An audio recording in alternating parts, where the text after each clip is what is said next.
Hey everybody, welcome to a SwingBadder Texas recap. As always, I'm joined by the one and only Aidan.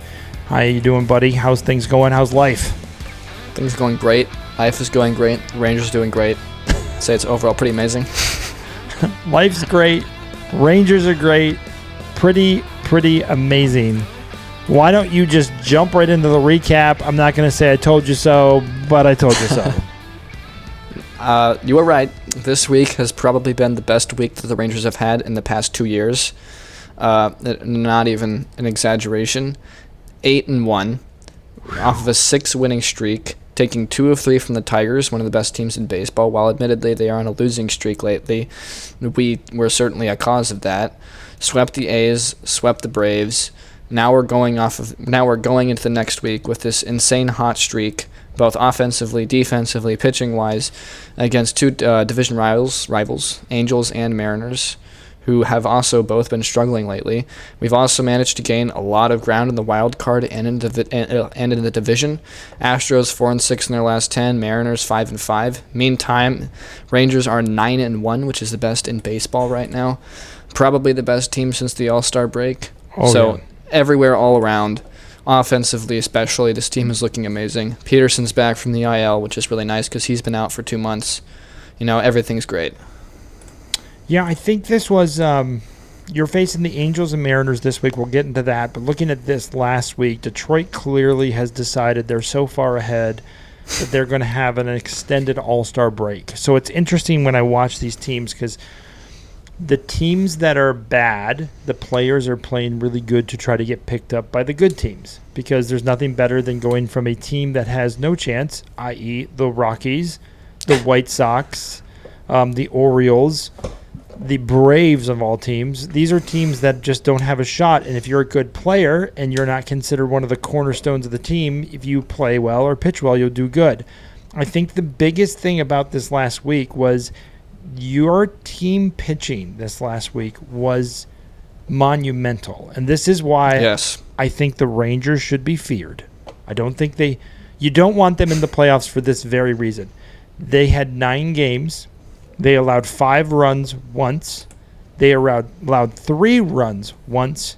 Every other game was under 3 runs. And if you're playing the Rangers, and that's what you have to face, especially like we talked about in the playoffs, they are put together in a way, one timely hit, you're down 2-0 to the Rangers. That feels like a lot. And I know earlier in the year we talked about the Rangers being down 2-0, and that felt like a lot. In a playoff series, though, golly, your pitching is that's lights-out pitching. In the game you allowed 5 runs. A lot of those were extra inning runs in a tie game, but then you came back and won in the 9th and 10th innings, which is great news for the Rangers because they usually lost those games, if you remember. Yes.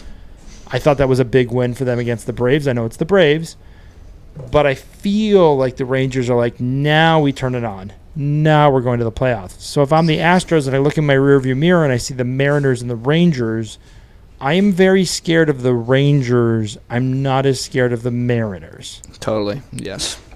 The Rangers, I think, have a 3.15 team ERA right now, which is, inhuman. If you have a single pitcher on your team with a 3.15 ERA, you're like, holy cow, that guy's incredible. And it's like, no, that's our team average. Oh, it's so good. It's pretty sure second place has a 3.5 ERA, so we are just smoking everybody else, leaving everyone else in the dust pitching-wise. And that was further reinforced this week. And another thing that I've noticed watching these games, clutch hitting. So this was something that we had that allowed us to make that insane 2023 postseason run. And as you said, we're now looking like a potential real dangerous playoff team. And I'm starting to see the clutch hit factor play into effect here. Yes, we did go 8-1 this week, but some of these games are pretty close. First win against the Tigers, 2-0. The extra inning win against the Braves, 6-5. Win against the A's, 2-1. One hit, 1 home run in those games could very easily make those get a lot more tense, possibly lose, and we could, instead be looking at a 5-4 week, which still isn't bad. But this clutch hitting is something that the Rangers have struggled with all season, and we're starting to see it turn around. Did you notice the run differential of the Rangers? Have you seen that? No, actually I have not. The run differential of the Rangers is really interesting because they struggle with this. I'm just going to go back a couple weeks because I have this by weeks, right? So this week they were plus 27. 8-1 plus 27, which is excellent. Last week they were plus 22, 4-3 plus 22. They were plus 7 on the first week of July, 3-3. So that's positive, positive, positive. Those are huge numbers. 22, 27, and 7. So that's put you in the almost 60 runs plus. And if you look at the Rangers, I think they're plus 74 going into today's game. So if you look at the Rangers and you're like, they were really struggling to differentiate the runs and really start to have that gap with this great pitching. It was so frustrating for you. You could feel it. Like it was just you just couldn't get over the hump. And it wasn't like your pitching was bad. It wasn't like you were allowing 18 runs and that's why. It was like you just didn't score anything. And now that you're starting to score, and you could see that in the games this week, you had an 8-1 game. You had some, I think, 5-2 games. Those are big deals. On a plus 27, that's a big week. And you followed a plus 22. So pre-All-Star game, plus 22. Post-All-Star game, plus 27. This is positive stuff. And 8-1 is huge. I had him going 7-2. I said possibly 8-1. And I'll count the 8-1 because of the pop-up double RBI against the A's that they should not have scored, but they did. I remember that. So you got to take what you can take. So again, a lucky bounce here, a lucky bounce there. What has been your takeaway again from this pitching? I mean, you've had some injuries too. It's not like everybody's been pure. So what's been your biggest takeaway? I have a couple in my mind, but what is your takeaway watching this pitching? Because, man, it's really this is going to be difficult to face this team. What I've seen is consistency and improvement. You watched DeGrom and Eovaldi. Those were two guys at the start of the year that were pitching incredibly well, and they have continued to pitch incredibly well. Eovaldi right now through 17 starts has a 1.5 ERA, which is unbelievable. And my dad sent me an email about this. There have been only 3 other pitchers through 17 starts that had an ERA under 1.5. They are Pedro Martinez, Zach Greinke, and Roger Clemens. So he's been dominant. Obviously, we all know DeGrom is 5th in MLB in active ERA leaders. And our relief staff has also been incredibly good. Robert García, one of the younger guys we have on the team, like 2.65 ERA. And unfortunately, with Tyler Mahle being injured and now Chris Martin being injured, we've got a little bit of weaknesses there, but we've still managed to push through that. Kumar Rocker has been a lot better in his starts recently, and same thing with Leiter, two guys that struggled at the start of the year. Back then it was like if they pitched, you're like, there's only a 30% chance we win this game. Now it's like, all right, I have some confidence in these guys, even though they're young pitchers that can occasionally get wild at times. The pitcher that was really interesting to me because Patrick Corbin was on the Nationals, he was on the Diamondbacks, and he did not play well. Like if you look at his last 4 or 5 seasons from 2020, he had a 4.66, a 5.82, 6.31, 5.2, 5.6. He's got a 3.780, 6-7. And he's actually been pitching really respectfully. I did not expect him to do what he's doing for the Rangers, and I was thinking that he was going to go back to his old ways. I thought this was a stretch. I was like, oh, why I guess you need a 5th guy. That was my thought.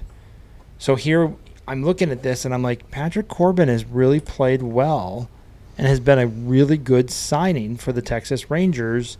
Yes. I mean, you have your 2 aces, but again, you sprinkle in these other pitchers, and you look at that team ERA, and if I were to say, like, they picked up Patrick Corbin, I'd be like, oh, that's like a 6 ERA. That's a 5.5. That's not a good pitcher. You're going to have to hit a lot of runs. The Rangers' offense still has not clicked. Like, they're clicking, but they're not, like you said it right, clutch hitting. They haven't. There's been, I think, 2 or 3 games this week that they jumped on a team early, and I was like, oh, okay. Now they're starting to figure this out. And that's the scary thing about this team, because they have the talent. They have so much talent. Yes, we've talked about that. So I've been impressed with Patrick Corbin. Again, I have to give credit where credit is due. He's pitched really well for you guys. I never expected that. Yeah. Guys like that, you mostly just expect them to be inning eaters that you pitch whenever you have to have them go. And you're like, whatever. We're probably going to lose this game. This will be, that second game in the series we'll lose, but we'll try and win the next one. But no, this team definitely has the capability to go in after winning 2 games against a team being like, yeah, we got a real chance of taking this third one and sweeping you. And that's what we did against the A's and the Braves. And I think against the Braves, we had both Rocker and Leiter starting games, and those are both guys that, throughout this year haven't been that great. Leiter with a 4.09 ERA and Rocker with the 5.73 ERA, but both of them came in and got the job done. I mean, offense obviously helped, but... And the offense this is the most shocking thing about this team. You have no one on this team with more than 15 home runs. Yes. I would have not bet that. I would have not even given any money into any of this. I would have said, no way, the Rangers do not have a guy who doesn't have over 15 home runs based on the lineup that we reviewed at the beginning of the season. So you have 2 with 15, Corey Seager, who has been injured, and Langford. And then you have Garcia's got 14, Siemens got 13, Berger's got 11. Those are the guys over 10. And you were super stoked about getting some guys that could get 30. So my question to you, we have 9 weeks to go, roughly 50-some games left. Do you have a guy who hits 30 home runs this year? This is actually an interesting question because the top 3 guys right now are either on a massive hot streak or are due. Langford hasn't hit a home run in a month now or something like that. I think he is due for an incredibly hot stretch.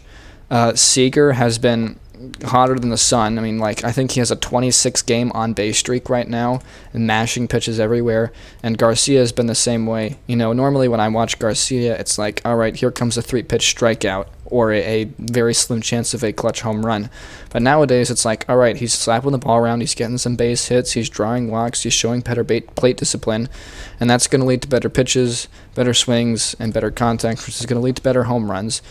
But if I had to take a gamble, I would probably go with Seager just because he's probably has shown the most potential and consistency out of those 3 guys. And assuming he stays healthy, I definitely think it's possible. Here's my thought. I think you win the division if you get a guy over 30 home runs.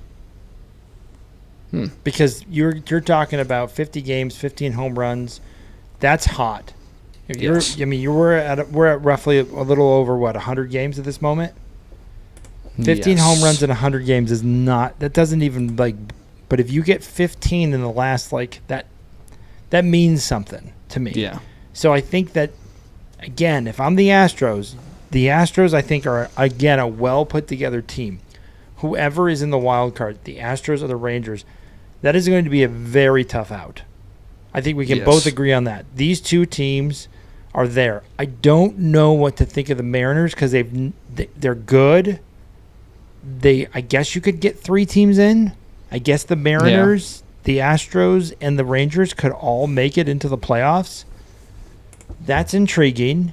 I didn't expect that. But the AL Central has kind of given up. It's the Tigers or nothing. Yeah. And then the AL East, with the way the Blue Jays have been playing, the Yankees are kicking the ball around. Boston's good, then they're bad. The Rays have had a couple really bad weeks here in the month of July. Yeah. And the Orioles have decided to just give up. So you could get 3 teams out of this American League West, and the Mariners have some good pitching too. They do. And you're facing the Angels to this first start, and then the Mariners. And I think that Mariners series is big, big, big, big, big. Yes.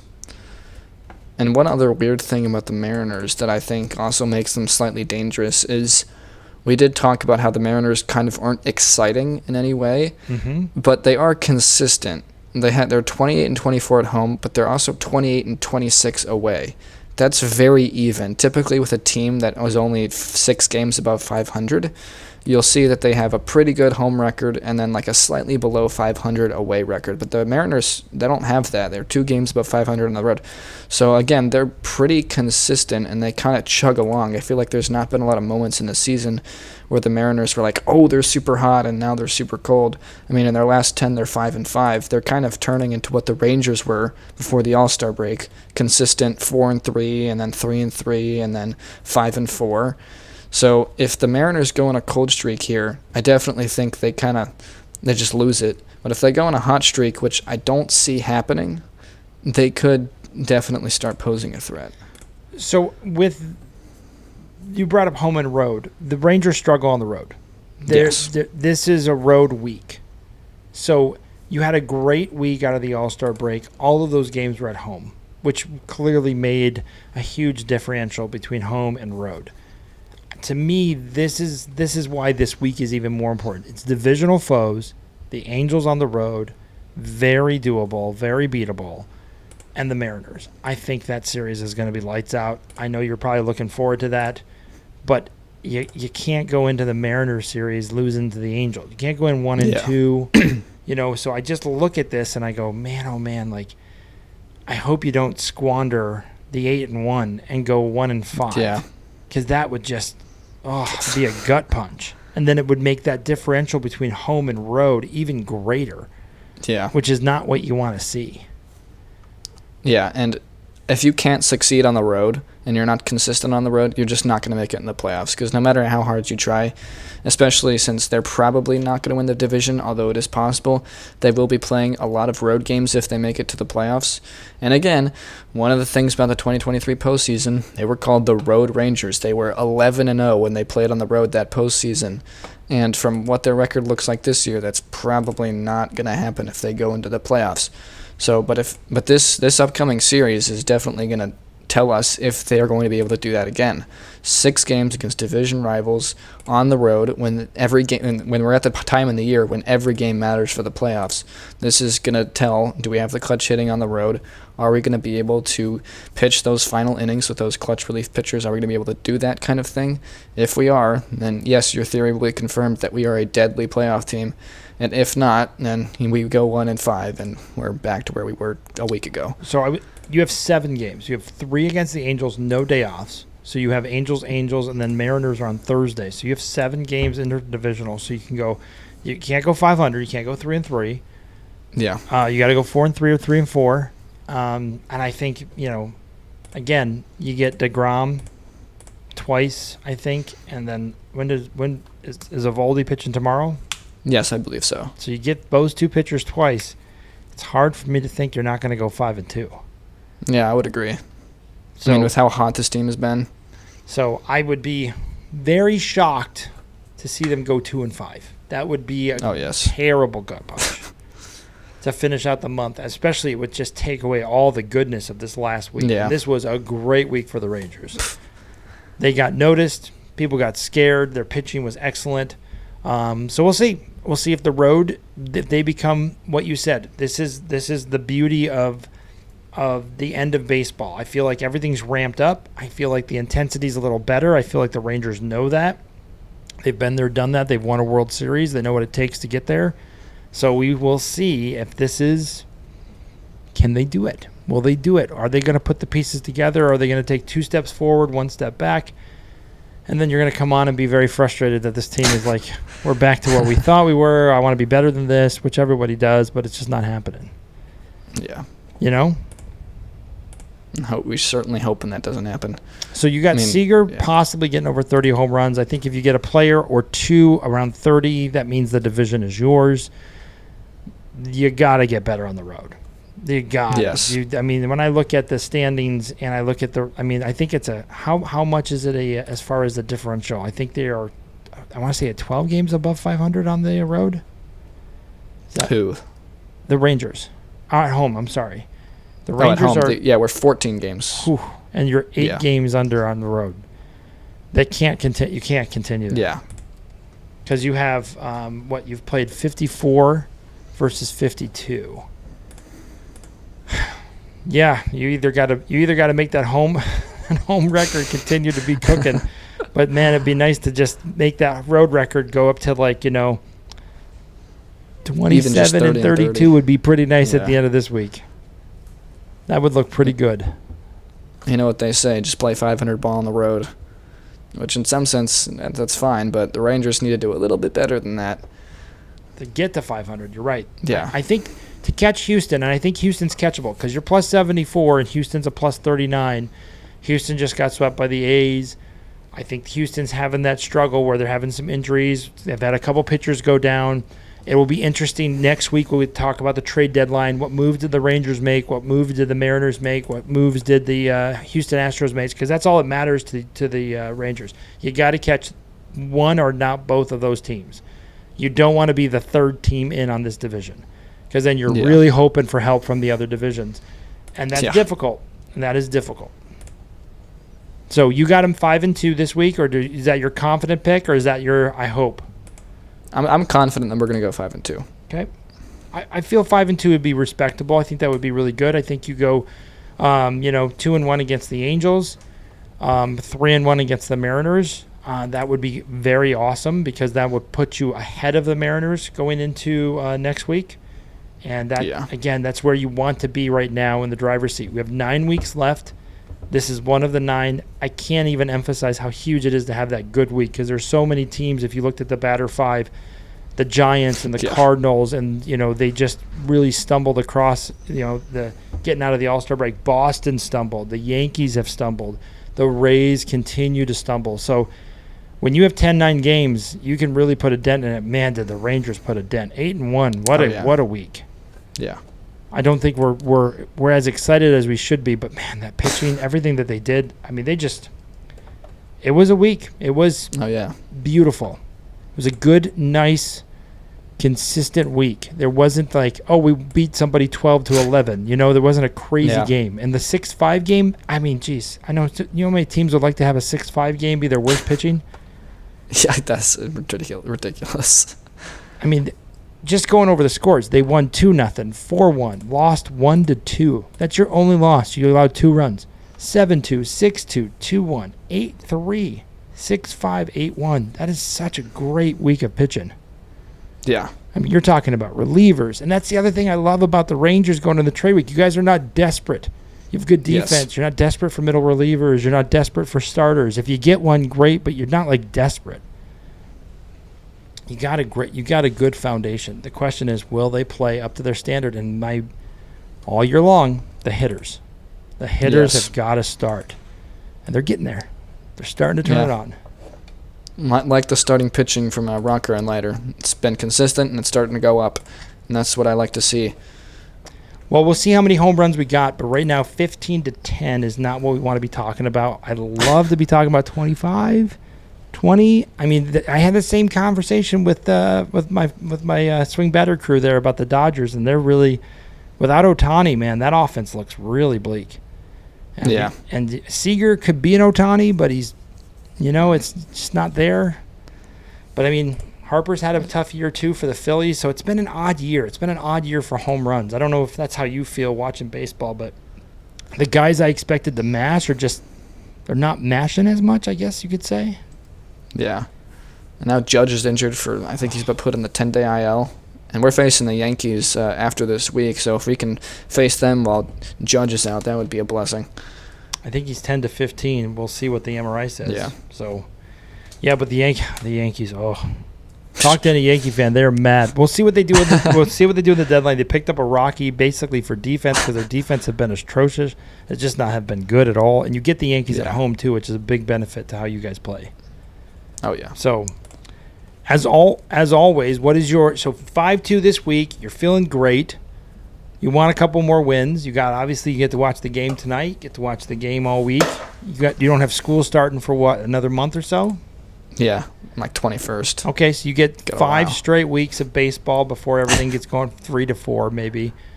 End of July, a couple weeks in August. We got 4 in August, 4 in September. And the good news about the Batter 5 when I look at the monthly, so just so you know, to remind you of what the Rangers have done, they were 14-14, 14-18. This is the month that they have busted open above 500. They are currently sitting, and you're going to love this, they have 15 wins already and 7 losses. Yeah, that's nice. That is one of the months that we talked about previously, like the Astros. So if you go 5-2, now you're in the 20-win month. Yeah. That's a big-time month. Yeah. And that puts you in a lot of playoff conversations, and people start to worry. So this has been a great July. you couldn't afford to have it any other way. We talked about it. You can't stay 500. We see the teams at 500. You're not in the playoffs. Cleveland, you're 3-4 games out, and you want a hot streak. Man, the Rangers, they hit the accelerator at the right time. Oh, yeah. So this week will be very, very interesting. They certainly have not even sniffed the batter 5, which is great news for you because you've been in it way too long, way too much this year. How close are we to the batter 5 cycle? The Rangers have 4. They're doing pretty good. So they finished 1st, 2nd, 3rd, and 5th. So if they get a 4th place, they would get the cycle. Oh, boy. So they've been 4 times, and not a lot of teams have been 4 times and have quite a difference. Like, if I look at, like, the White Sox have 6 times, 2nd, 3rd, 2nd, 4th, 4th, 5th. So they haven't had a 1st. And the way the White Sox have been playing lately, baby, don't want to face the White Sox right now. It's interesting. Wild stuff. Baseball is as your grandpa, my father always says, these bad teams have 5-game win streaks too. And, man, did the A's take it to the Astros. That had to feel good. Oh, yeah. We love to see the Astros lose. That was epic. I mean, the A's, I didn't think the A's were going to win that series at all. The Astros have taken kind of a step back too, but I think injury, again, we're right there. Injuries start to happen. This is a hard part of the season because especially the good teams have the Astros have a lot of compounding interest. They have a lot of goodness that they have done. So we'll see if that's enough gap that they're not going to falter too bad. But golly, it'd be great to see the Rangers put 3 weeks together like this. That would just that would elevate them pretty solidly. Rangers hit the ground running and see a lot of teams that haven't. Astros, Detroit. This is going to make the big difference. We got the momentum. We just got to keep it up.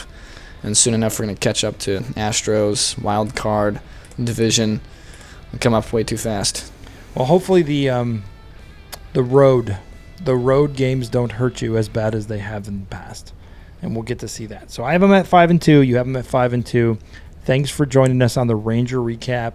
As always, I'm your host, Brendan.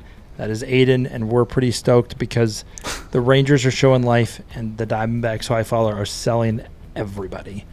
So at the end of this week, we'll see where did all the players go, and who did the Rangers get? Are you excited? Are you worried about what the Astros did and what the good old Mariners did? Because the Mariners are already making a move. They got the Diamondbacks first baseman already. So Josh Naylor. This will be an interesting. I love this part of the game. This part of baseball. Just so many interesting stories. As always, thanks everybody. Share, subscribe, like, and we appreciate you.